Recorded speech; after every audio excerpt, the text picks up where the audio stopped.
Le consensus de Nakamoto, présenté par Cyril Grinspan.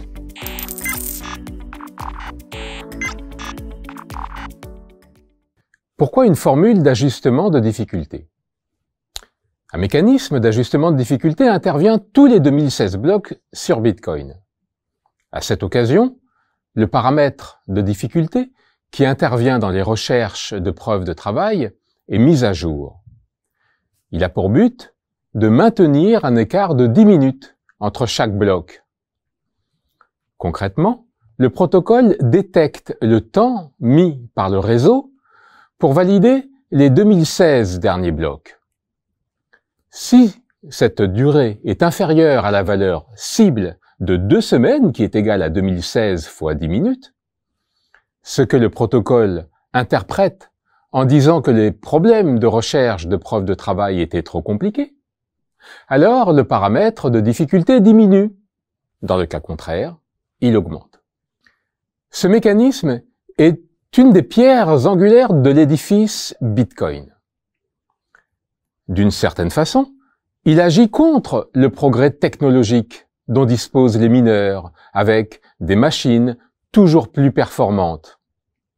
Il assure d'une part une progression régulière de la blockchain et d'autre part offre un cadre mathématique théorique satisfaisant permettant de modéliser les processus de comptage de blocs comme des processus de poisson, ce qui, in fine, permet un traitement probabiliste du problème de la double dépense.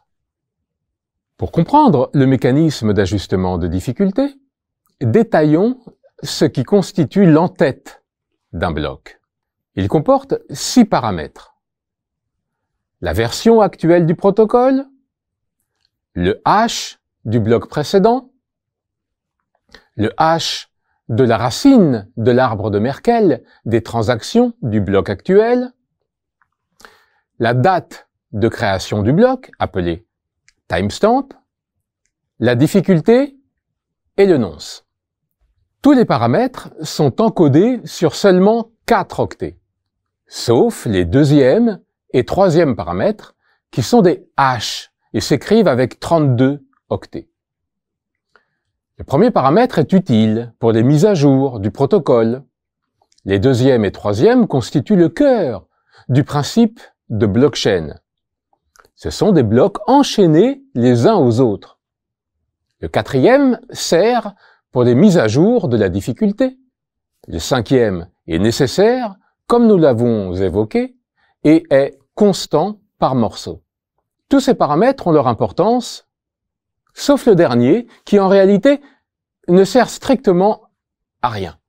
Et il avait peut-être un intérêt au début du Bitcoin, où la difficulté était faible, mais aujourd'hui, ce n'est plus le cas. En rajoutant un peu d'aléa sur 4 octets au bloc, en construction, début 2009, on pouvait effectivement découvrir des nouveaux blocs. Mais aujourd'hui, la difficulté est telle que ce n'est plus le cas. Il y a bien un nonce, comme dans toute preuve de travail réussie, mais il n'est pas là. Le véritable nonce est caché dans l'entrée de la Coinbase qui offre beaucoup plus d'aléas pour pouvoir espérer résoudre les problèmes actuels de recherche de preuves de travail. En particulier, on n'est pas limité à 4 octets. Le 4e paramètre, appelé aussi timestamp en anglais, est soumis à certaines règles techniques. Il doit être supérieur à la médiane des 11 derniers timestamps des blocs de la blockchain, sans quoi le bloc proposé sera rejeté par le réseau. En outre, un nœud arbitraire du réseau, respectant le protocole, rejettera tout nouveau bloc dont le timestamp est supérieur de 2 heures à la médiane des heures transmises par les pairs avec qui ce nœud est connecté. Ainsi fait, le protocole permet clairement des anomalies avec des dates de création de blocs, appelons-les SN, qui ne constituent pas une suite croissante. Mais ce n'est pas grave, car les timestamps des blocs n'ont d'intérêt que pour assurer une mise à jour régulière du paramètre de la difficulté, et à ce titre, seuls quelques SN jouent un rôle. Au final, les anomalies possibles dans les timestamps des blocs n'ont que peu d'impact sur la dite formule d'ajustement de la difficulté.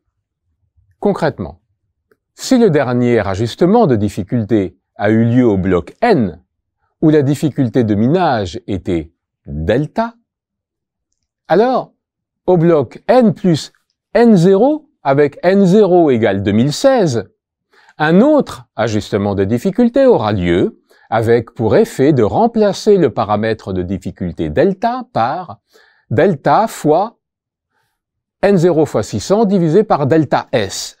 Le dénominateur delta S représente la durée de minage des derniers 2016 blocs estimée par la différence des timestamps S indice N plus N0 moins Sn.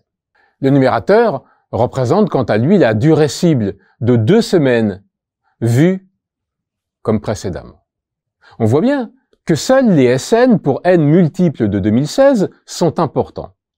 Les autres ne sont utiles que pour définir la suite des Sn suivant les conditions exprimées plus haut.